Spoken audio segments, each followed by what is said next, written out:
জামাত ইসলামীকে নিষিদ্ধ করার পরে এই আন্দোলন আরও শক্তিশালী হয়েছিল। জুলাই অভ্যুত্থানের 1 বছর স্বপ্ন বাস্তবায়ন কতদূর?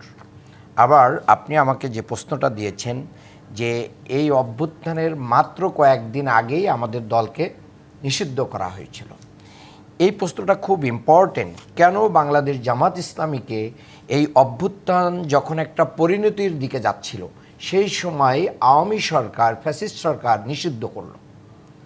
কারণ আওয়ামী লীগ সরকারের কাছে এই বার্তাটা খুব সুস্পষ্ট ছিল, জামাত ইসলামী এবং তাদের অঙ্গ সংগঠনের মাধ্যমে এই আন্দোলনটা শক্তিশালী হয়েছে এবং এই আন্দোলনটা মাঠে জীবন বাজি রেখে সত্য প্রতিষ্ঠায় যারা লড়াই করছে তাদের ভিতরে একটা বড় অংশই তারা রয়েছে। যদি তাদেরকে নিষিদ্ধ করে দেওয়া হয় তাহলে তারা তাদের কর্মী বাহিনী নিয়ে আর এই অভ্যুত্থানকারীদের সাথে মাঠে নামতে পারবে না এবং সঙ্গত কারণে তাদেরকে পুলিশ খুঁজবে, প্রশাসন খুঁজবে, তাদের কর্মী বাহিনীরা ভয় পেয়ে যাবে, নেতৃত্বরা ভয় পেয়ে যাবে। যে কি হবে, এই গোটা আন্দোলন অর্থাৎ জুলাই গণ অভ্যুত্থান যাতে সফল হতে না পারে এই জন্যই জামাত ইসলামীকে কি করেছিল, নিষিদ্ধ করেছিল।